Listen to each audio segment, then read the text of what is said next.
ओम श्री गुरु बसवलिंगाय नमः। मानवार्तित महावीर बुद्धम मानवे आदि लक्षणम बस्वरूपम बसवलिंगम मुंदे मुंदे जगत्तक्के। सृष्टिकर्ता परमात्मा, स्त्री कुल उद्धारक, लिंगायत धर्म संस्थापक श्री गुरु बसवेश्वर को अपने हृदय मंदिर में ध्यान करते हुए आज का ये सुंदर दिन नित्य वचन पढ़ाना। इस नित्य वचन पठन में मुझे आज भाग लेने के लिए जो अवसर मिला, इसलिए मैं ई अनुभव मंडप और लिंगायत सेवा संघ का मैं आदरपूर्वक शरणार्थी कहता हूँ। ये जो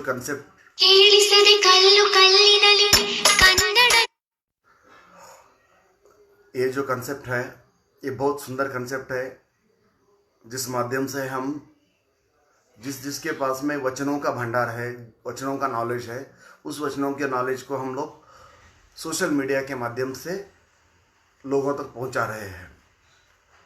तो आज का ये शुभ अवसर दिन मुझे आयोजकों ने मुझे चुना है वचन एक्सप्लेनेशन के लिए। आज जो मैं वचन ले रहा हूँ, ये वचन आद्य वचनकार जेडर दासी मैया, क्योंकि वचनों का लिंगायत के जीवन में बहुत बड़ा महत्व है। वचन ही लिंगायत का धर्म ग्रंथ है। इन वचनों को लिखने के लिए बहुत से शरणों ने अपना योगदान दिया है, शरण और शरणियों ने। उसमें से सबसे पहले प्रथम वचन लिखने वाले आद्य वचनकार शरण श्री जेडर दासी मैया, इनका ये वचन बहुत सुंदर वचन है। इस वचन के माध्यम से उन्होंने जन सामान्य को समझाने की कोशिश की है कि असल में परमात्मा कौन है, हम किसका गायन कर रहे हैं।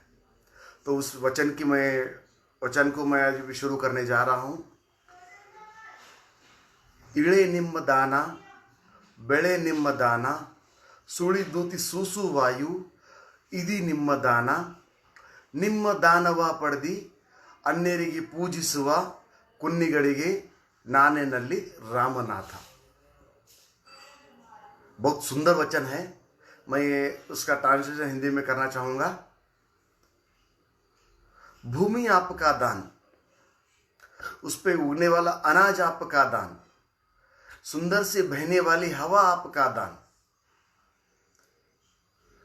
आपका दान प्राप्त करके अन्य को पूजने वाले कुत्तों को क्या कहूं मैं रामनाथ।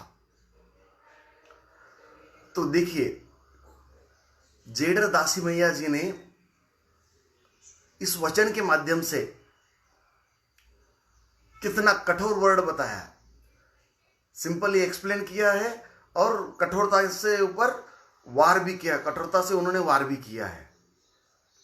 क्योंकि आज हमारे रोजमर्रा जीवन में हम क्या समझते हैं कि ये सब मैं कमा रहा हूँ, ये सब मेरा है, या किसी ने मुझे दिया है, या मेरे पिताजी ने मुझे कमा के दिया है, या मेरे बॉस ने मेरे को महीने का जो भी सैलरी दिया है उसमें मैं कमा के आज जीवन जी रहा हूँ। और मेरे जीवन में जो भी मिल रहा है आज सब मेरे पिताजी की कृपा है, मेरे पूर्वजों की कृपा है, या और कोई मुझे दे रहा है उनकी कृपा है। लेकिन जेडर दासी मैया कहते हैं, इस भूमि के ऊपर, इस प्रपंच में जो कुछ भी है वो ईश्वर का दान है, वो परमात्मा का दान है, उस निराकार परमात्मा का दान है। उसके सिवाय इस भूमि के ऊपर छोटी सी काड़ी भी नहीं हिलती है। तो परमात्मा का दान हम पा रहे हैं। लेकिन आज हमारी स्थिति कैसी है?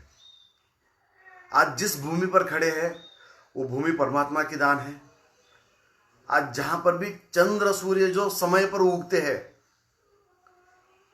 सूर्योदय होता है, चंद्रोदय होता है, सूर्यास्त होता है, ये सभी परमात्मा की देन है। इसके पीछे कहीं ना कहीं परमात्मा की क्रिया छुपी हुई है। आज जिस प्राणवायु को लेकर हम हमारा जीवन जी रहे हैं, जो हवा ऑक्सीजन बोलते हैं, ये भी उस परमात्मा का दान है। ये किसी ने हमें दिया हुआ नहीं है। आज हम अगर हॉस्पिटल में वेंटिलेटर पे है तो वहां पे हम लोग 1 घंटे के लिए 2-3 हज़ार रुपए देके ऑक्सीजन लेते हैं। तो हमें क्या लगता है, ऑक्सीजन हॉस्पिटल वालों ने दिया है, हमने हमारे पैसे से खरीदा हुआ है। लेकिन प्रपंच में आप जब रोज का अपना जीवन जी रहे हैं, जीवन जीते समय में जितना भी ऑक्सीजन आप ले रहे हैं वो कौन दे रहा है आपको? वो परमात्मा आपको प्रोवाइड कर रहा है। लेकिन हमारी मेंटालिटी कैसी है, ये सब परमात्मा ने जो प्रोवाइड किया हुआ भूमि है, उस भूमि में उगने वाला जो अनाज है और जो बहने वाली हवा है, जो हम हमारे जीवन में ऑक्सीजन के नाम से ले रहे हैं, ये सब लेने के बाद भी आज हम काकू पाकू भगवान को शरण जा रहे हैं, उस पत्थर के भगवान को शरण जा रहे हैं, उस झाड़ को हम लोग शरण जा रहे हैं, और कहीं पर हम लोग शरण, किसी गुरु को हम शरण जा रहे हैं। हम बोलते हैं ये सब उनका दिया हुआ है। नहीं, हमें हमारे जीवन में जो कुछ भी मिला हुआ है परमपिता परमात्मा उनकी वजह से मिला हुआ है। तो उनका दान पाकर अगर हम अन्य और किसी को अगर से जाके शरण हो जाएंगे, अन्य किसी का गुणगान गाएंगे, तो उनको जेडर दासी मैया ने कहा है, कुत्ते कहा है। आपका दान पाकर अन्य किसी का गुणगान करने वाले कुत्तों को मैं क्या कहूं, रामनाथा। तो उनकी गति कुत्तों की तरह है, जो भगवान का दान पाकर अन्य किसी का गुणगान करते हैं। इसीलिए शरणों ने कहा है कि परमपिता परमात्मा वही सर्वश्रेष्ठ और सर्वबलवान है। तो हमारी जो भी निष्ठा है वो टोटली परमपिता परमात्मा के ऊपर ही रहना चाहिए, ना कि अन्य किसी के ऊपर में। तो इस तरह से इस सुंदर वचन के माध्यम से जेडर दासी मैया जी ने हमारे जीवन में सत्यता, परमपिता परमात्मा का स्थान क्या है, इस माध्यम से बताया हुआ है। और ये जो वचन बताने के लिए मुझे समय दिया गया, क्योंकि ये सिर्फ वचन पठन है, यहाँ पे कोई एक्सप्रेशन करने का नहीं है।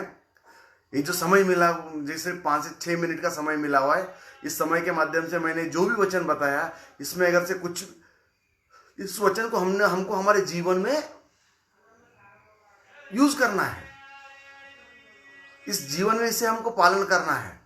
तो ये जो भी मैंने वचन एक्सप्लेनेशन किया, इसमें अगर से मेरे से कुछ गलती हो गई है तो आपका छोटा भाई समझकर मुझे यहाँ पर माफ़ करे और इस जीवन को अपने जीवन में आचरण करे, यही आप लोगों से आशा करता हूँ। शरणु शरणार्थी।